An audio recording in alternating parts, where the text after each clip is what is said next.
আসসালামু আলাইকুম। কৃষি তথ্যভিত্তিক ইউটিউব চ্যানেল কৃষি বিপ্লব থেকে আপনাদেরকে সবাইকে জানাই স্বাগত। আজকে আমি আপনাদের যে বিষয় নিয়ে আলোচনা করব সেটা হচ্ছে ট্যাং ফল বা প্যাশন ফ্রুট বা বাংলাদেশে যেটা আনারকলি নামে পরিচিত।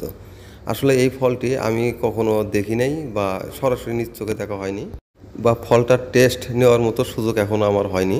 তাই আমি নার্সারি থেকে একটি ট্যাং ফলের গাছ আমি সংগ্রহ করেছি এবং অবশ্যই সেই নার্সারিম্যান আমার অনেক বিশ্বস্ত নার্সারিম্যান। ওনার পরামর্শে আমি এই ট্যাং ফল গাছটি আমি কিনে নিয়ে এসেছি এবং কি ওনার পরামর্শেই আমি এই ট্যাং গাছটি এখন রোপণ করব। উনি আমাকে বলেছিল যে এই গাছটি নিয়ে যেয়ে আপনি মিনিমাম 4 থেকে 5 দিন ছায়াযুক্ত স্থানে রাখবেন যাতে গাছটি একটু রেস্ট পায়। আর আমাকে মাটি যেভাবে প্রস্তুত করতে বলা হয়েছিল সেটা হচ্ছে শুধু মাটির সাথে শুধু জৈব সার বা গোবর সার মিশিয়ে 10-12 দিন রেখে দিতে বলা হয়েছিল। তারপরে এটাকে এই 15 লিটারের যে জিও ব্যাগ আছে সেই জিও ব্যাগে আমি রোপণ করব।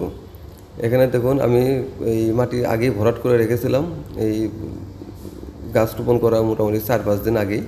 এখন আমি এই গাছের যে গুড়ার যে পলি আছে সেই পলিকে সুন্দরভাবে কেটে সরিয়ে দিতে হবে। এই মাটির যে নিচের যে গুঁড়াটা আছে এটা যেন মাটির তলাটা যেন ভেঙে না যায় সেদিকে একটু খেয়াল রাখবেন।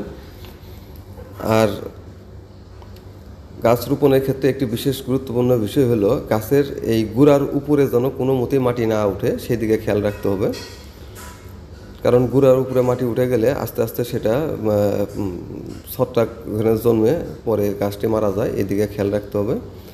গাছ রোপণ করা হয়ে গেল, এখন আমাদের শক্ত একটি খুঁটি দিয়ে এই গাছটিকে উপর দিক করে দিতে হবে। আপনারা হয়তো অনেকেই জানেন যে ট্যাং ফল বা প্যাশন ফ্রুট এটা একটি লতা জাতীয় গাছ, এটাকে মাচায় দিয়ে দিতে হয়। এই জন্য আমি একটি খুঁটির ব্যবস্থা করে দিলাম।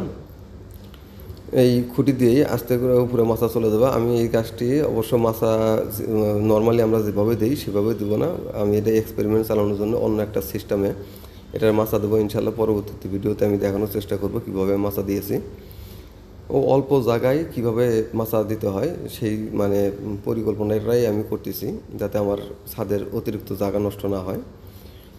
আর গাছটা খুঁটিতে দেওয়ার সময় অবশ্যই খেয়াল রাখবেন এই সুতলিতে বাঁধার সময় খুব বেশি যেন টাইট না হয়, কারণ গাছটা মোটা হওয়ার সুযোগ দিতে হবে। এই ট্যাং গাছটি রোপণ করা কাজ শেষ। এখন আমাদের মোটামুটি 1 থেকে 1.5 মাস অপেক্ষা করতে হবে। গাছে যখন নতুন শাখা প্রশাখা ছাড়বে তখন আমরা এর মাটিতে রাসায়নিক সার ব্যবহার করব। আর এই ট্যাং ফলের একটি বিশেষ গুণ রয়েছে, সেটা হলো এই গাছে পোকামাকড়ের আক্রমণটা তুলনামূলকভাবে অনেক কম হয়। তারপরেও আমরা যেহেতু ছাদ বাগান করি অন্যান্য গাছের সাথে আমরা এইসব গাছগুলোতেও ছত্রাকনাশক এবং কীটনাশক ব্যবহার করব। আর মাছা কীভাবে দেবো এই আপডেটটি আমি পরে ইনশাল্লাহ দেওয়ার চেষ্টা করব। ধন্যবাদ সবাইকে ভিডিওটি দেখার জন্য।